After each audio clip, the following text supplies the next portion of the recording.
નમસ્કાર, આપ જોઈ રહ્યા છો અરવલ્લી સમાચાર અને ઇવનિંગ બુલેટિન સાથે હું છું માસૂમ। સમાચારોની શરૂઆત કરીએ હેડલાઇન્સથી।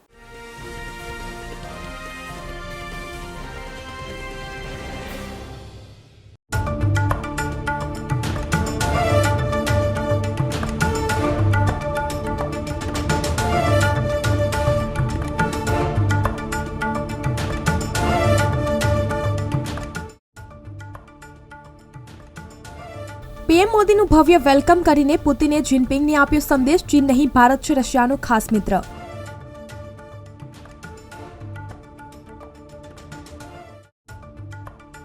ગુજરાતમાં પણ પૂર આવે તેવા વરસાદની આગાહી, 11 જિલ્લાઓને અપાયું વરસાદી એલર્ટ।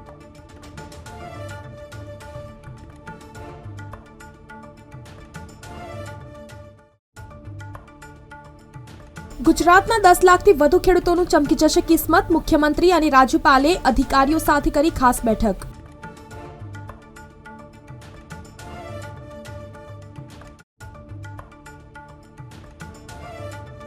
પેટ્રોલ અને ડીઝલના ભાવમાં કોઈ ફેરફાર નહીં, 9 જુલાઈના રોજ પણ પેટ્રોલ અને ડીઝલના ભાવ યથાવત।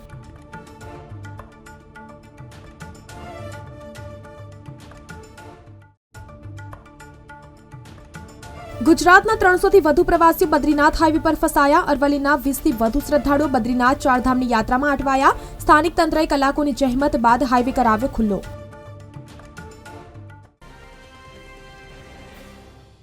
હાલોલની કલરવ શાળાના મેનેજિંગ ટ્રસ્ટી સ્વર્ગસ્થ પ્રકાશચંદ્ર જોશીપુરાની પ્રથમ પુણ્યતિથિ નિમિત્તે મેગા બ્લડ ડોનેશન કેમ્પ યોજાયો। 133 લોકોએ કેમ્પમાં ભાગ લીધો હતો, જ્યાં તારીખ 9/7/2024ને મંગળવાર એટલે કલરવ શાળાના સ્થાપક એવા સ્વર્ગસ્થ પ્રકાશ સરની પ્રથમ પુણ્યતિથિ એક એવી વિરલ વ્યક્તિ કે જેમને ખરેખર પોતાના નામનો પ્રકાશ પાથરીને સાર્થક બનાવ્યું।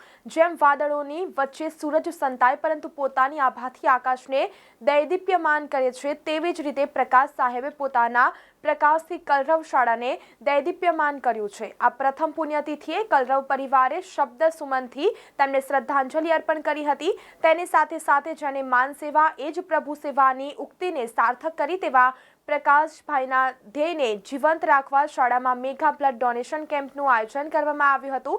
રક્તદાન એ જ જીવનદાન ઉક્તિને સાર્થક કરવા હાલોલ રોટરી ક્લબ તેમજ શ્રી મહાજન આરોગ્ય મંડળ, Polycab welfare foundation, blood centre Halol તથા ઇન્દુ વોલન્ટરી બ્લડ સેન્ટર વડોદરાના સહયોગથી આ કાર્યક્રમનું આયોજન કરવામાં આવ્યું હતું, જેમાં સ્કૂલના શિક્ષકો, વાલીઓ તેમજ ગણમાન્ય નાગરિકોએ ઉત્સાહભેર ભાગ લીધો હતો। આ બ્લડ ડોનેશનમાં કુલ 133 બોટલ વિવિધ ગ્રુપના લોહીની એકત્ર કરવામાં આવી, જે ખરેખર એક મોટી સફળતા ગણાય અને રક્તદાન એ આપણે સૌ જાણીએ છીએ તેમ મહાદાન હોય। આટલા સુંદર કાર્ય દ્વારા સ્વર્ગસ્થ પ્રકાશચંદ્ર જોશીપુરાને યોગ્ય રીતે શ્રદ્ધાંજલિ આપવામાં આવી હતી। કાર્યક્રમમાં રોટરી ક્લબના સભ્યો તેમજ શ્રી મહાજન આરોગ્ય મંડળ તરફથી ભરતભાઈ, પંકજભાઈ હાજર રહ્યા હતા। આમ શાળાના આચાર્યએ આ મેગા બ્લડ ડોનેશનના કાર્યક્રમને સફળ બનાવનાર વાલીઓ, શિક્ષકો અને રોટરી ક્લબના સભ્યોનો શાળા પરિવાર વતી આભાર વ્યક્ત કર્યો હતો। આજે 9 જુલાઈ અને હાલોલ મહાજન આરોગ્ય મંડળ, રોટરી ક્લબ હાલોલ અને હિન્દુ બ્લડ બેંક દ્વારા એક સુંદર મજાના મેગા બ્લડ ડોનેશન કેમ્પનું આયોજન કરવામાં આવ્યું છે।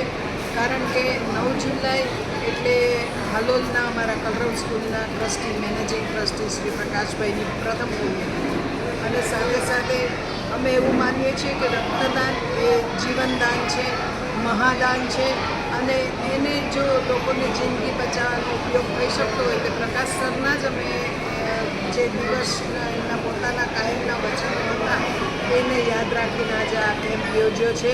અત્યારે અમારો ટાર્ગેટ છે કે આ વખતે અમે 200થી વધારે બોટલને મહત્ત્વ આપીશું અને દાતાઓ પણ એટલા દિલથી આવી રહ્યા છે કે જેથી એમને પણ એમ છે કે અમે સાચી શ્રદ્ધાંજલિ આપી રહ્યા છીએ। તો આ શ્રદ્ધાંજલિના ભાગરૂપે એક સુંદર પ્રયાસ રોટરી ક્લબ તેમજ હાલોલ મહાજન આરોગ્ય મંડળ અને હિન્દુ બ્લડ બેંક દ્વારા કરવામાં આવ્યું છે, જેમાં કલરવ સ્કૂલ પણ સહયોગી છે। શું નામ આપનું? ડૉક્ટર કલ્પના જોશીપુરા, આચાર્ય કલરવ સ્કૂલ હાલોલ। પવિત્ર તીર્થનગરી પાલિતાણામાં ઘણા સમયથી રખડતા ઢોરોનો ત્રાસ વધતા શહેરીજનો અનેક સમસ્યાઓનો સામનો કરી રહ્યા છે. અવારનવાર તંત્રને આ બાબતે લેખિત મૌખિક જાણ કરવા છતાં પણ તંત્ર દ્વારા કોઈ જ પગલાં ભરાતા નથી. શહેરના મુખ્ય માર્ગો, સોસાયટીઓ, જાહેર માર્ગો, ખાંચા ગલીઓમાં રખડતા ઢોર જોવા મળી રહ્યા છે. ભાવનગર જિલ્લામાં કુલ 26 સ્થળોને રેડ કે યલો ઝોનમાં મૂકવામાં આવ્યા છે અને આ 26 સેન્સિટિવ ઝોન ખાતે તારીખ 5 જુલાઈથી આગામી 60 દિવસ સુધી ડ્રોન ઉડાડવા પર પ્રતિબંધ ફરમાવતું જાહેરનામું અધિક જિલ્લા મેજિસ્ટ્રેટ દ્વારા જાહેર કરવામાં આવ્યું છે. ભાવનગર જિલ્લામાં 26 સ્થળો ઉપર ડ્રોન ઉડાડવા પર પ્રતિબંધ. સુરક્ષાની દ્રષ્ટિએ સંવેદનશીલ સ્થળોનો સમાવેશ કરવામાં આવ્યો છે. એસટી નિગમ દ્વારા ગત ઓગસ્ટ માસમાં કંડક્ટર કક્ષાની જગ્યાની ભરતી જાહેર કરવામાં આવી હતી, પરંતુ સરકારે તમામ જગ્યા પર ભરતીની મંજૂરી નહીં આપતા વિભાગે ભરતીની જગ્યામાં ફેરફાર કર્યો છે. જે મુજબ પહેલા એસટીમાં 3,342 જગ્યા પર ભરતી જાહેર કરવામાં આવી હતી. એસટીમાં 3,342 જગ્યાની ભરતી જાહેર કરેલી, તેમાં 922નો ઘટાડો નોંધાયો હતો. રાજ્યના શિક્ષણ વિભાગ દ્વારા અગાઉ શિક્ષકોની ભરતીની જાહેરાત કર્યા બાદ હવે રાજ્યની ગ્રાન્ટેડ શાળાઓમાં ખાલી પડેલી આચાર્યની જગ્યા ભરવા માટેની પ્રક્રિયા તેજ કરી છે. રાજ્યના તમામ ડીઓને તેમના જિલ્લાની આચાર્યની ખાલી જગ્યાની વિગતો મોકલાવવા આદેશ કરવામાં આવ્યો છે. 1000થી વધુ ગ્રાન્ટેડ શાળામાં આચાર્યની ભરતી પ્રક્રિયા તેજ. રાજ્યમાં ખાલી જગ્યાની વિગતો મંગાવે છે. આ વર્ષે લગ્નના મુહૂર્ત ઓછા હોવાથી લગ્નના તાંતણે બંધાવવા માંગતા યુવક યુવતીઓને દિવસો સુધી સારા મુહૂર્તની રાહ જોવી પડી રહી છે. ચોમાસામાં શરૂ થતા લગ્નના 6 જ મુહૂર્ત છે. રાજકોટમાં વરસાદના વિઘ્ન વચ્ચે 3000 લગ્ન છે. 3 માસ બાદ મુહૂર્ત હોવાથી મુશ્કેલી સર્જાય છે, તો ઉનાળામાં 40ના સ્થાને એક પણ લગ્નના મુહૂર્ત નહોતા. રાજકોટ ડિવિઝનમાં છેલ્લા કેટલાય સમયથી ચાલી રહેલા વિવિધ કામગીરીને કારણે ટ્રેન પ્રભાવિત થઈ રહી છે. ત્યારે ઓખા સ્ટેશનના 1 નંબરના પ્લેટફોર્મ પરની લંબાઈ વધારવાની કામગીરીને કારણે એન્જિનિયરિંગ અને ટ્રેક્શન વિભાગ દ્વારા બ્લોક કરવામાં આવતા તારીખ 12 સુધી કેટલીક ટ્રેનોની અસર પહોંચશે. સમાચાર આવી રહ્યા છે સાબરકાંઠાથી. ગુજરાતના 300થી વધુ પ્રવાસીઓ બદ્રીનાથ હાઈવે પર ફસાયા. અરવલ્લીના 20થી વધુ શ્રદ્ધાળુઓ બદ્રીનાથ તેમજ ચારધામની યાત્રામાં અટવાયા. ભૂસ્ખલન થતા તમામ શ્રદ્ધાળુઓ અટવાયા. સ્થાનિક તંત્રએ કલાકોની જહેમત બાદ હાઈવે ખુલ્લો કરાવ્યો. 36 કલાકથી વધુ સમય અટવાયા બાદ વાહન વ્યવહાર કરાયો શરૂ.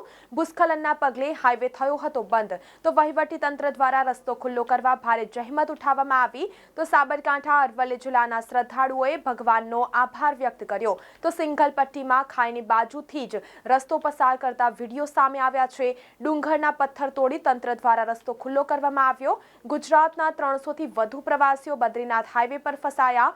અરવલ્લીના 20થી વધુ શ્રદ્ધાળુઓ બદ્રીનાથ ચારધામની યાત્રામાં અટવાયા હતા. ભૂસ્ખલન થતા તમામ શ્રદ્ધાળુઓ અટવાયા હતા. સ્થાનિક તંત્રએ કલાકોની જહેમત બાદ હાઈવે ખુલ્લો કરાવ્યો. 36 કલાકથી વધુ સમય અટવાયા બાદ વાહન વ્યવહાર કરાયો શરૂ. ભૂસ્ખલનના પગલે હાઈવે બંધ થયો હતો. વહીવટી તંત્ર દ્વારા રસ્તો ખુલ્લો કરવા ભારે જહેમત ઉઠાવાઈ. MS યુનિવર્સિટીની કોમર્સ ફેકલ્ટીમાં પ્રવેશ માટે વધુ એક યાદી બહાર પાડવામાં આવી છે. કોમર્સમાં ઇન્સ્ટોલમેન્ટની જેમ યાદીઓ બહાર પડાતા બેઠકો ખાલી પડી રહી છે. મંગળવારે 400 વિદ્યાર્થીને પ્રવેશ આપવાની જાહેરાત કરાઈ છે. કોમર્સમાં વધુ 400 વિદ્યાર્થીઓને પ્રવેશ અપાશે. ફી ભરવા માત્ર આજનો દિવસ અપાતા રોષ જોવા મળી રહ્યો છે.